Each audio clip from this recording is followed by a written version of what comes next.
Hello friends, आज हम लोग संज्ञा को देखने वाले हैं। तो चलिए बिना समय को बर्बाद किए हम लोग वीडियो को शुरू करते हैं।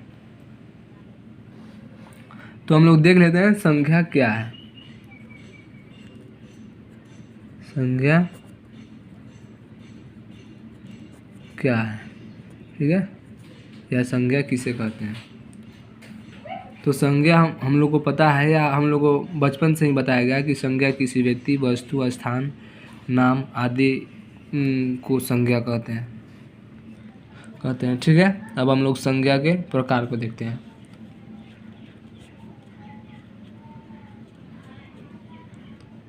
संज्ञा के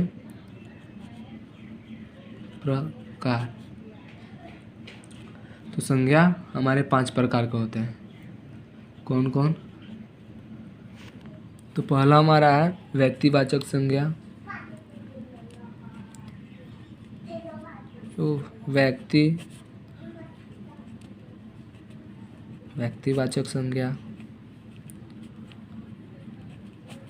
दूसरा है हमारा जातिवाचक संज्ञा। जातिवाचक संज्ञा।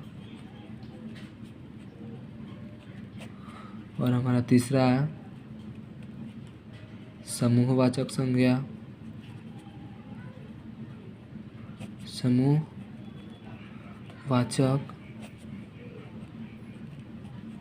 संज्ञा।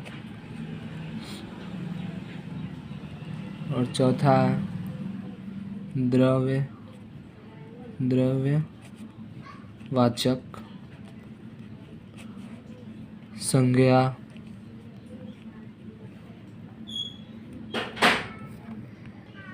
और हमारा पांचवा है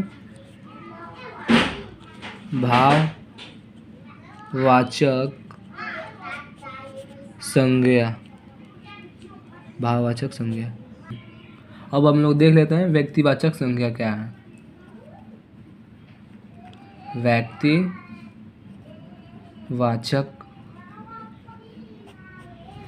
संज्ञा क्या है?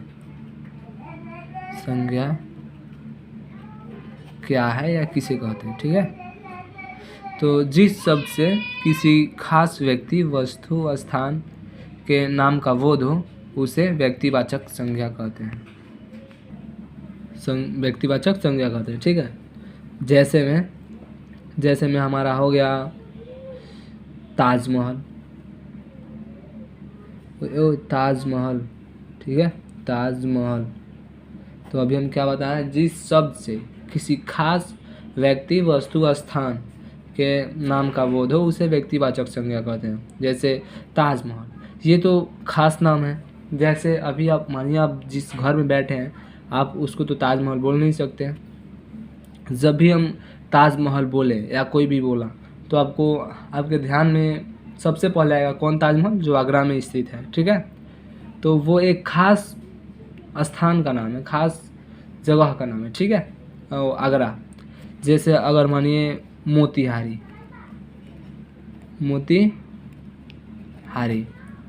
तो भी हम क्या बताएं, किसी खास जगह का नाम। तो ये मोतिहारी तो एक खास जगह है। अगर मानिए अगर कहीं आप रहते हैं किसी भी जगह, मानिए अगर आप अरे राज्य में हैं तो उसको तो आप मोतिहारी नहीं बोल सकते, ठीक है। तो माने जिससे किसी खास जगह का नाम पता चले या किसी खास ठीक है। एक और उदाहरण लेते हैं, जैसे महात्मा गांधी। महात्मा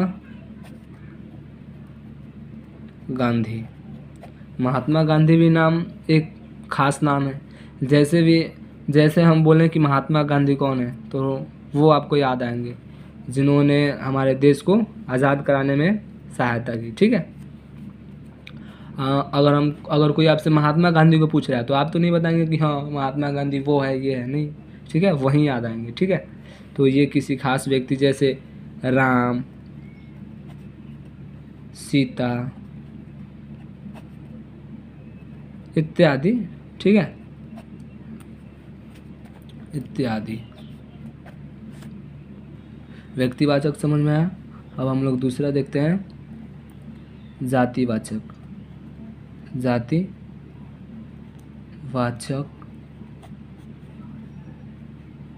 संज्ञा।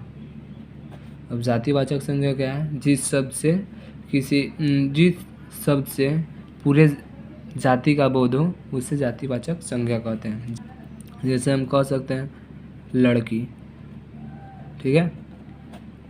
हाँ, इससे तो पूरे लड़की जाति का बोध हो रहा है, ठीक है। जैसे सीता माता भी लड़की थी। और कहीं हम इसमें क्या बताएं व्यक्तिवाचक संज्ञा में कि उसमें किसी खास व्यक्ति को ही बोला जा रहा है। जैसे सीता, वो एक खास व्यक्ति है, ठीक है।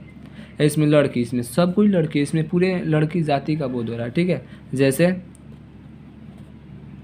लड़का, जैसे अभी हम लड़का हैं और जो क्या शाहरुख खान भी लड़का है, ठीक है। इससे पूरे लड़का जाति का बोध हो रहा है। और जैसे बात किया जाए भवन,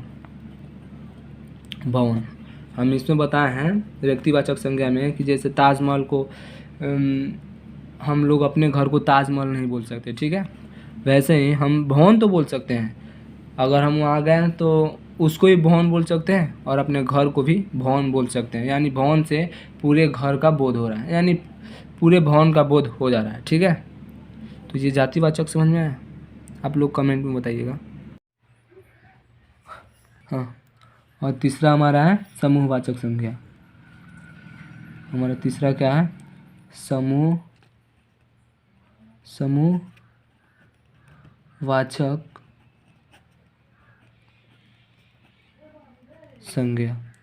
अब समूहवाचक संज्ञा क्या है? जिस शब्द से पूरे समूह का बोध हो उसे समूहवाचक संज्ञा कहते हैं। जैसे मेला में एक पूरा समूह होता है। मेला में ऐसा तो होता नहीं है कि उसमें कोई एक व्यक्ति हो, उसमें हजारों की संख्या में लोग रहते हैं, ठीक है। इसमें एक समूह का बोध होता है। जैसे बाजार में भी बहुत अधिक लोग होते हैं, इससे भी एक समूह का बोध होता है। जैसे सेना का भी एक समूह होता है। जैसे अगर मानिए अगर कहीं लड़ने जाना है तो ऐसा तो नहीं होगा कि एक को सेना जाएगा लड़ने, ठीक है। अगर ऐसा होगा तो जो हमारा दुश्मन सेना होगा वो उसको मार देगा, ठीक है। तो ऐसा नहीं होता है, सेना हमेशा इस समूह में जाता है, ठीक है। तो समूहवाचक संज्ञा समझ में आया। अब हमारा चौथा क्या है? द्रव्यवाचक संज्ञा। द्रव्यवाचक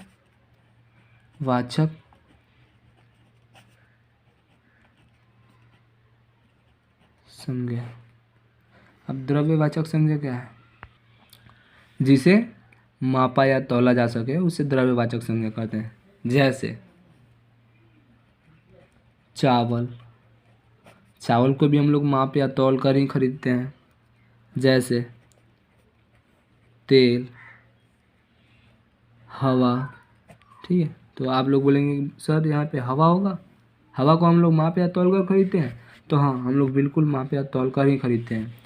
जैसे ऑक्सीजन होता है उसको तो हम लोग तौल कर ही खरीदते हैं, ठीक है। और अंतिम हमारा है भाववाचक, पांचवा भाववाचक संज्ञा। तो भाववाचक संज्ञा क्या है? जो शब्द किसी व्यक्ति या वस्तु की अवस्था,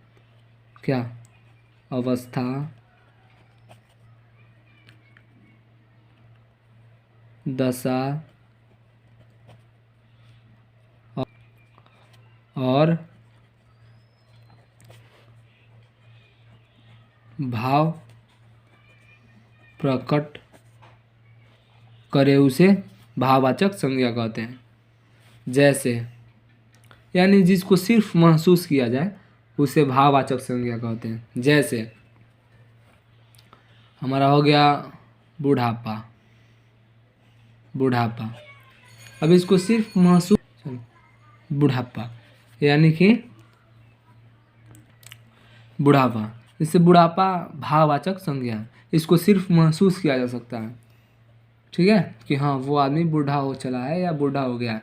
अब ऐसा तो आप पता नहीं कर सकते कि हाँ वो कितना बूढ़ा है। जैसे बचपना, बचपना अभी मैंने बचपना कि अभी वो कितना बच्चा है, यानी अभी वो कितना यंग है, उसको सिर्फ महसूस किया जा सकता है कि अच्छा हाँ अभी वो बच्चा है, अभी छोटा है, ठीक है।